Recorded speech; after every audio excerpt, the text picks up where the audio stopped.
أنا مش أول واحد يتظلم، بس يمكن أكون أول واحد يلاقي اسمه مكتوب في جريمة قتل قبل ما تحصل. أنا اسمي يوسف، لقيت نفسي متهم، محبوس، ومطلوب مني أعترف بجريمة أنا حتى ما شفتهاش وهي بتحصل. بس ورا الجريمة دي في تنظيم، وفي ورق ضايع، وفي رقم محدش عايز يتكلم عنه. رقم 13. كان اسمي يوسف حلمي، شاب عادي من حارة اسمها الدخيلة في حي إمبابة. بشتغل صنايعي في ورشة ميكانيكا، وبابا كان الله يرحمه حلاق رجالة، سايب لي محل صغير كنت بحاول أمشيه بالبركة. الليلة اللي قلبت حياتي بدأت عادية جدا. صوت عم رمضان بينادي من تحت: يوسف تعال ساعدني في حاجة بسيطة.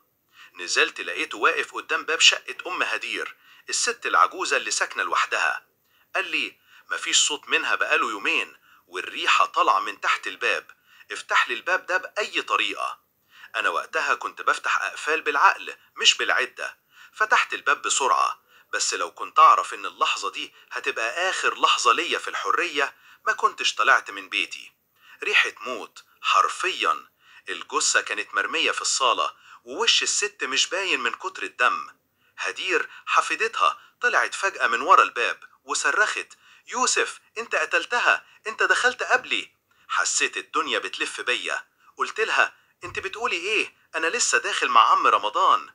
لكنها صرخت اكتر، وناس الحارة اتلموا وكلهم شافوني جوه. واللي زاد الطين بلة ضبطة المباحث لما وصلت لقت حاجة تحت جثة أم هدير، مفتاح عليه ميدالية مكتوب عليها يوسف. كنت في القسم قدام مكتب المقدم شريف، قاعد زي التلميذ اللي جاي يغش واتقفش. قال لي: قول بقى يا يوسف، حصل ايه؟ قلت له: انا والله نزلت عشان اساعد عم رمضان، لقيت الجثة بس ما عملتش حاجة. ابتسم بسخرية وقال: بس المفتاح بتاعك كان تحت الجثة، وهدير قالت انها شافتك نازل قبلها على طول، وانكم كنتم مختلفين قبلها بيوم على ورث. اتخضيت. مين قال كده؟ انا عمري ما اختلفت معاها. يعني تنكر؟ مش بنكر حاجة، بس اللي بيتقال مش حقيقي. سكت شوية وبصلي وقال: طيب استنى بقى لما يجي المحامي، علشان هنعرض عليك حاجة مهمة. المحامي اللي جالي كان شاب صغير كده اسمه كريم. قال لي: بصراحة القضية شكلها وحش جدا، وفي احتمال تتحول لجناية قتل عمد. قلت له: بس أنا بريء. قال لي: في 3 شهود بيأكدوا إنك دخلت الشقة قبل الكل، وفي موبايل لقوه في أوضتها، في تسجيل صوتي صوتك فيه واضح، كنت بتزعق فيها. قلبي وقع. تسجيل إيه؟ أنا ما دخلتش شقتها أصلا. قال: اسمعه بنفسك، وشغل التسجيل. صوتي بقول: لو ما خفضتيش صوتك هخليكي تندمي، أنا مش بلعب. لكن والله العظيم أنا ما قلت الكلام ده. اتحولت القضية لاشتباه في القتل، بس أنا كنت حاسس إني داخل في حفرة سودة. في حاجة غلط، تسجيل مش بتاعي، مفتاحي ما بيقعش مني، وهدير كانت بتكذب. بدأت أشك، هل حد فبرك كل ده؟ وليه؟ رجعت شوية لورا وافتكرت إن من كام يوم جالي راجل غريب الورشة. قال لي: في واحدة ساكنة فوق عندكم مخبية سر تقيل، لو اتكلمت هتخرب الدنيا، بس لو سكت انت اللي هتدفع التمن. وانا في الحجز جالي ضابط صغير اداني ورقة مكتوب عليها بخط ايد: انا اللي قتلت ام هدير، بس يوسف هيتحاسب. دي كانت تعليمات. رقم 13. الورقة ما كانش فيها توقيع، بس كانت بداية حاجة اكبر بكتير من جريمة قتل عادية.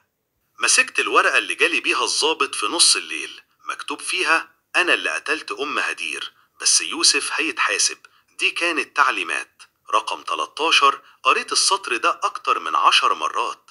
مين رقم 13؟ ويعني إيه تعليمات؟ ومين اللي عايزني أدفع التمن بدل القاتل الحقيقي؟ صحيت من أفكاري على صوت عسكري بينادي: يوسف حلمي، زيارة. قمت على رجلي وأنا لسه مش مستوعب اللي بيحصل. في غرفة الزيارات شفت واحدة أول مرة أشوفها، محجبة هادية، شكلها ست محترمة. قالت لي أول ما قعدت: أنا اسمي سارة، محامية، بس مش من هيئة الدفاع بتاعتك. طب انت مين وعاوزة ايه؟ أنا مش جاية أدافع عنك، أنا جاية أقولك إنك لو ما اعترفتش بالجريمة مش هتشوف النور تاني. ها؟ انت بتهزري؟ قالت لي: دي مش أول قضية بيتحول فيها البريء لقاتل، بس دي هتكون آخر واحدة تتفتح. يعني ايه؟ أنا مش فاهم. قالت: انت هتشيل التهمة واحنا هنضمن لك حياة هادية بعدين أو موت سريع.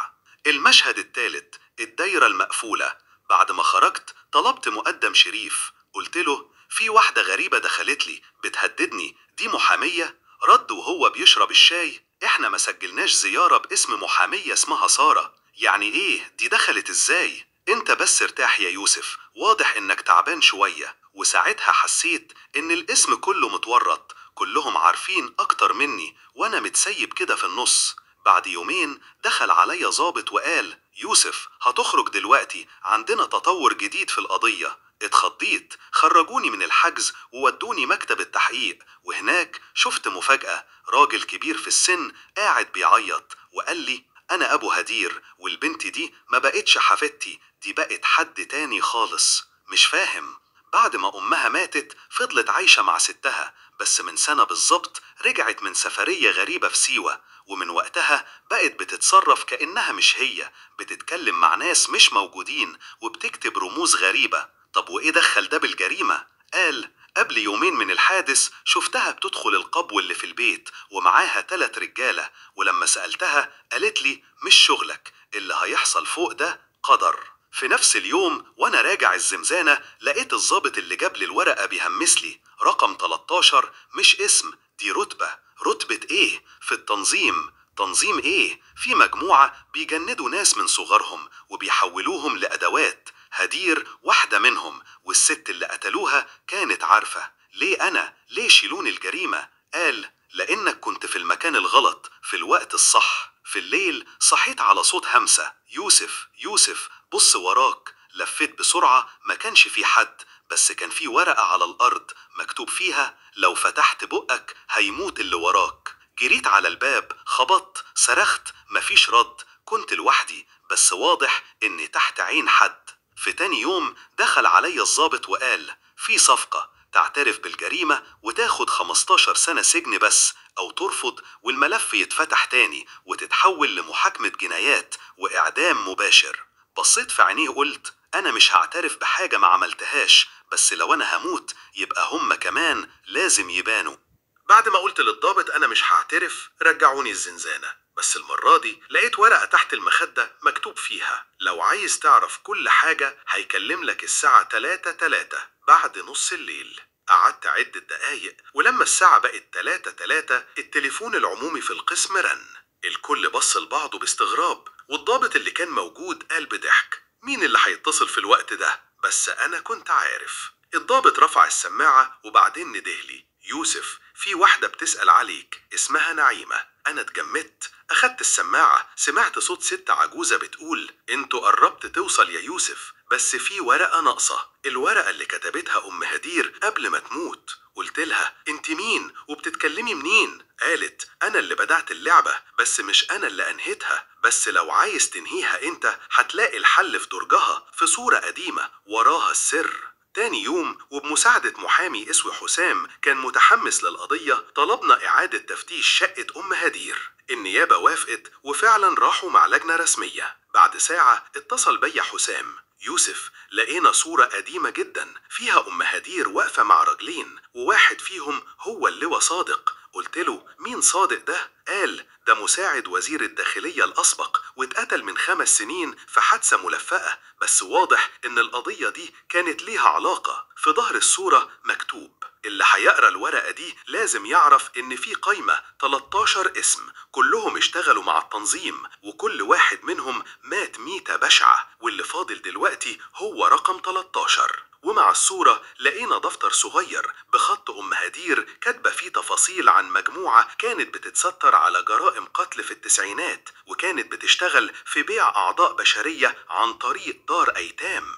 بعد الكشف ده التحقيقات اتقلبت، الضابط شريف تم نقله من القضية، هدير اختفت حرفيا. والأغرب الست سارة اللي قالت إنها محامية اتضح إنها مش مسجلة في أي نقابة محامين في مصر. النيابة قررت تعمل تحقيق أوسع، واكتشفوا إن في 3 قضايا مقفولة من سنين كلها فيها اسم يوسف حلمي اتذكر بشكل غريب، كأن في حد بيحاول يربطه بحاجة من زمان. في الجلسة الأخيرة النيابة أعلنت رسميا لا توجد أدلة مادية مباشرة تثبت تورط يوسف حلمي في جريمة القتل، والتحقيقات تشير إلى وجود شبكة فساد أوسع مرتبطة بماضي المجني عليها. وخرجت بعد 3 شهور من الجحيم، بس الموضوع ما انتهيش. بعد خروجي جالي صحفي اسمه مازن قال لي انت ما تعرفش انك كنت اقرب واحد يموت بسبب ورقة الناس دفنينها بقالهم 20 سنة، بس في حاجة لازم تعرفها يا يوسف. قلت له ايه؟ قال رقم 13 لسه ما اشتغلتش. قلت له يعني ايه؟ قال يعني اللي حصل معاك مجرد بداية.